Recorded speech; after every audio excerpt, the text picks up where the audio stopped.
Je me souviens qu'il y a quelques jours de cela, je suivais une émission qui portait sur la soumission de la femme. Bon, je ne sais plus comment le thème était formulé, mais c'était en gros ça. Ça tournait autour de la soumission de la femme. Et puis, bon, à cette émission, il y avait des invités, dont l'un était chrétien, je pense, et puis l'autre, c'était un raélien. Bon, c'est une émission qui m'a fait réfléchir un peu à la question, justement cette question-là, et puis la façon dont certaines sœurs réagissaient par rapport à cette question, à cette thématique-là, la soumission de la femme. Vous savez, le sentiment que j'ai, c'est que la perception même de l'autorité a été tellement dévoyée que la mauvaise perception que le monde a fini par donner de l'autorité semble avoir contaminé la perception de certains chrétiens, de certaines chrétiennes, surtout les chrétiennes. Et puis avec la poussée de la pensée féministe, cet autre poison diabolique qui est en train de se propager et de façon subtile. Vous savez, le diable, là, il n'attaque pas toujours de façon frontale, hein. Il est rusé. Quand il ne peut pas prospérer par la ruse, eh bien, il devient frontal. Sa première arme, c'est la ruse. Donc, il faut faire très attention. En tout cas, j'en appelle à la vigilance des sœurs et à la vigilance de ceux et celles qui enseignent dans l'Église. Il faut faire attention avec cette thématique-là. Il y a des choses sur lesquelles il faut être clair et il faut être direct, sans ambiguïté. Parce que il ne faut pas laisser la pensée de Dieu être corrompue dans notre esprit, dans notre perception, par les poisons et puis les pensées toxiques qui nous viennent du monde. Vous savez, j'ai commencé en parlant de cette émission-là parce que la posture dans laquelle j'ai vu ces femmes-là se mettre avec ce thème, c'était justement de contester d'une certaine façon le principe de la soumission de la femme. Parce que l'une des questions qui a surgi et qui m'a fait réfléchir, qui suscite en réalité cette vidéo, c'est qu'une des animatrices a posé la question de savoir quand on dit que la femme doit être soumise, là, comment est-ce que ça se manifeste? C'est comment la femme doit être soumise? Mais ça, c'était une excellente question. C'était une excellente question, mais malheureusement, hein, à mon sens, le frère a trop tergiversé. Plutôt que d'aller droit et de présenter les Écritures. Ouais, quand on a à répondre à des choses concernant notre foi, il faut éviter de faire comme si c'était notre opinion. Il faut répondre avec les Écritures et dire ce que les Écritures disent. Alors, là-dessus, en tout cas, personnellement, je tiens à exhorter les sœurs. Il ne faut pas vous laisser distraire, vous laisser détourner par toutes ces philosophies que le monde développe, là, hein, qui amènent finalement à se rebeller contre Dieu. Parce qu'il y a des principes avec lesquels il ne faut pas tergiverser et puis il ne faut pas chercher à ruser. Non, la soumission de la femme, c'est la soumission de la femme. Comment une femme doit être soumise? Bon, on va répondre à cette question-là. Mais les postures dans lesquelles on se met, et puis je crois, il y a des gens qui, pour qu'une femme soit soumise, il faut que son mari l'aime d'abord, puisque la part du mari c'est d'aimer. Mais le mari aussi va dire, pour que je puisse l'aimer comme elle l'attend, il faut qu'elle me soit soumise. Donc, qui va commencer? Par qui ça va commencer? Ça ne va jamais commencer. C'est une impasse. Et ça, c'est une œuvre du diable, c'est la ruse. C'est la ruse, ce genre de réflexion-là. C'est en aimant la femme. Quand les femmes se sentent aimées, à ce moment-là, elles se soumettent. Et puis l'homme aussi va dire, c'est quand je sens qu'une femme m'est soumise et que je peux l'aimer comme elle l'attend. C'est le serpent qui se mord la queue. Ce que les Écritures nous disent, c'est femmes, soyez soumises à vos maris comme au Seigneur. Bon, comme c'est ça qui est la question, c'est de ça seulement que je vais parler, ou c'est sur ça que je vais m'appesantir. Je ne parlerai pas de la responsabilité de l'homme, hein, pour ne pas faire une vidéo trop longue. Mais ça peut faire l'objet d'une autre vidéo.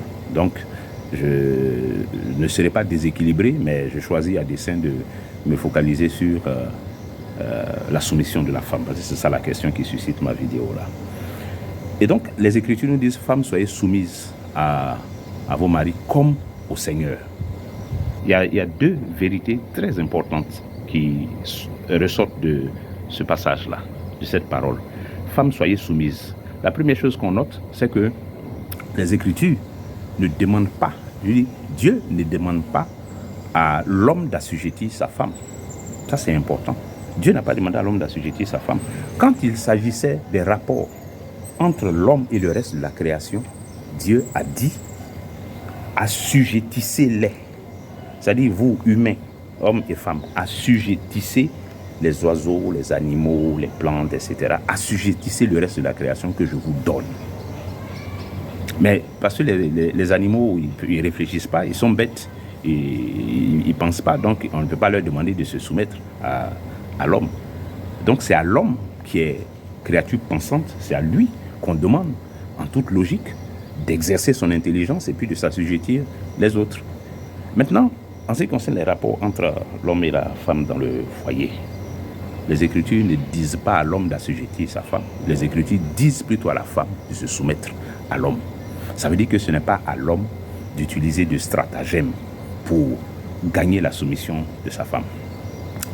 La Bible ne demande pas à l'homme, ne pose pas des conditions que l'homme doit remplir pour que la femme lui soit soumise. C'est un devoir qui est placé sur la tête de la femme. Tout comme le devoir de l'homme vis-à-vis de la femme est placé sur sa tête, sans que ça soit conditionné par l'accomplissement par la femme de son devoir. Non. Chacun reçoit son mandat directement de Dieu. Et donc, la soumission de la femme, la première chose qu'on note dans ce passage-là, c'est que c'est à la femme qu'il est demandé d'être soumise. Ça veut dire que cette soumission, elle doit être volontaire, elle doit venir de la femme. De sorte que si une femme, par ses attitudes, par son comportement, amène son mari à devoir ou à être tenté d'utiliser des stratagèmes ou bien de force pour la contraindre à la soumission, ce qui n'est pas du tout normal et n'est pas du tout dans l'ordre voulu par Dieu, eh bien, elle est en train de mettre son mari en erreur. Et puis, elle-même, elle est en erreur. Double faute. Donc, ça c'est un. Deuxièmement, il est dit, soyez soumis à vos maris comme au Seigneur. Pourquoi comme au Seigneur? Mais parce que, vous voyez, dans le principe de l'autorité, dans le principe de l'exercice de l'autorité, quand on parle de soumission, c'est qu'il y a une autorité quelque part. Donc, dans le principe de l'exercice de l'autorité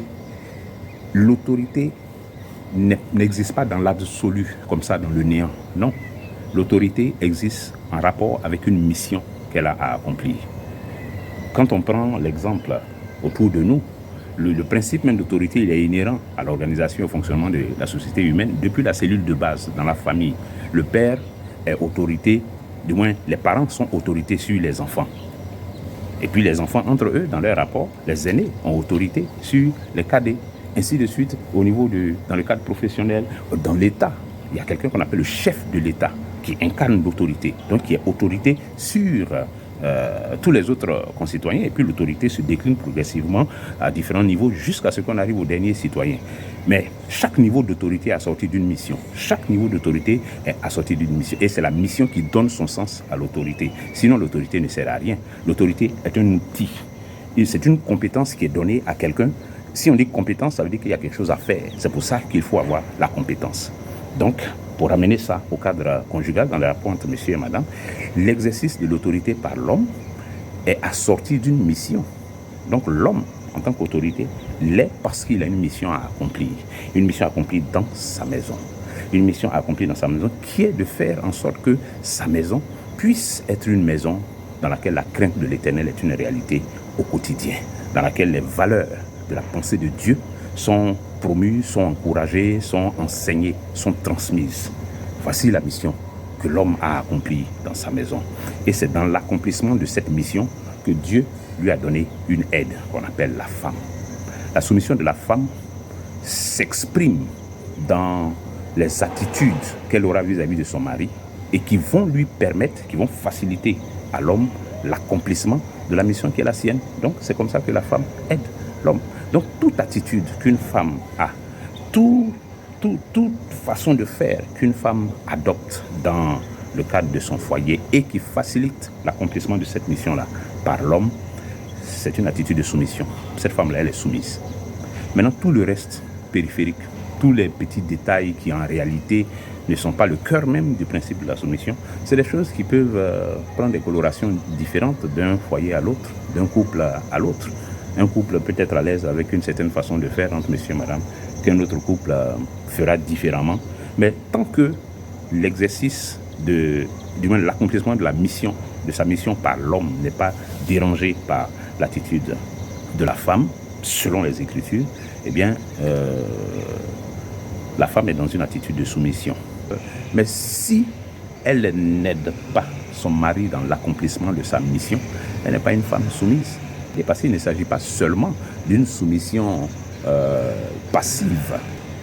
Il s'agit pour la femme d'avoir également, mais ça même, ce n'est même pas ce que j'appelle soumission, moi. Ce n'est pas ce genre de soumission-là qui est demandé à la femme.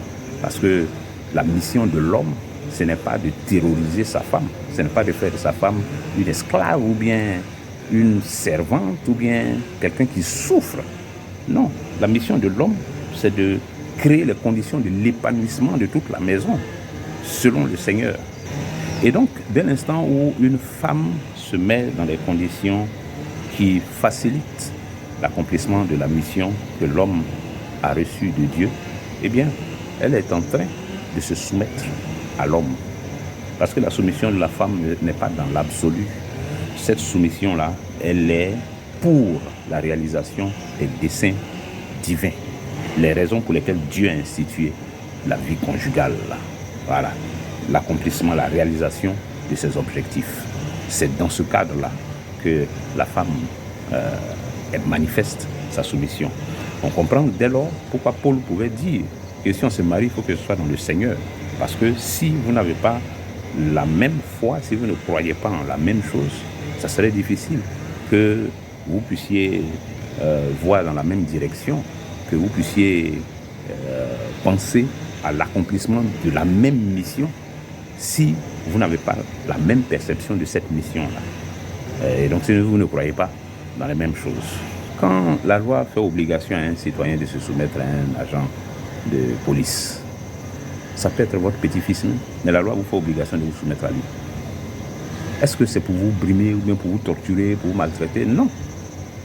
Parce que le policier, il a une mission à accomplir, une mission au profit du citoyen que je suis. Donc il assure ma sécurité, il fait en sorte que les nuisances dont je pourrais être victime en tant qu'individu puissent cesser. C'est pour ça que les commissariats de police sont installés, pour qu'on puisse venir vers eux et puis porter plainte si on a quelque chose à dire de l'attitude de quelqu'un à notre égard et qui nous cause préjudice. C'est ça, le rôle de l'autorité. Donc, oui, il peut arriver qu'un homme, malheureusement, élève le ton pour parler à sa femme. Je dis malheureusement parce que ce n'est pas ce qui devrait être, mais ça peut arriver. Mais quand ça arrive, l'idée, ce n'est pas de rester dans ça, mais de revenir à de meilleurs sentiments tous les deux. Et oui, il peut arriver également qu'une femme élève la voix en parlant à son mari. Ça aussi, c'est une maladresse, tout comme de la part de l'homme. Mais l'idée, ce n'est pas de camper sur ça, mais de revenir à de meilleurs sentiments. Et surtout, que les femmes chrétiennes puissent comprendre que l'exercice par l'homme de son autorité peut malheureusement connaître quelques incorrections, quelques déviations, quelques abus. Il est possible que ça arrive, parce que celui dont on parle n'est pas un être parfait. Tout comme il est possible également que la femme, qui n'est pas un être parfait, commette quelques abus et quelques excès dans la part de responsabilité qui lui est demandée par Dieu, donc de se soumettre. Il est possible que la femme, à un moment donné, n'ait pas des attitudes de soumission vis-à-vis de son mari. Ça peut arriver, parce que la femme dont on parle n'est pas parfaite. Donc ça, ce n'est pas le problème, mais c'est dès l'instant où on se met dans la tête que ce n'est pas normal qu'on fasse ça, mais voilà plutôt comment ça doit se faire, et qu'on envisage des choses qui sortent maintenant de la ligne qui est voulue par Dieu, c'est à ce moment-là qu'on est en train de créer des conditions d'une instabilité dans le foyer, parce que cette affaire de soumission et d'autorité là, c'est avant tout spirituel. avant tout spirituelle. C'est parce que l'homme revêtu de son autorité accomplit une mission pour Dieu qu'en l'aidant, en se soumettant à lui dans l'accomplissement de cette mission, la femme se soumet à Dieu. Soyez soumises à vos maris comme au Seigneur. C'est ce que ça veut dire. Pour le moment, c'est ça. En gros, ce sont les grandes lignes de cette réflexion. Que Dieu vous bénisse.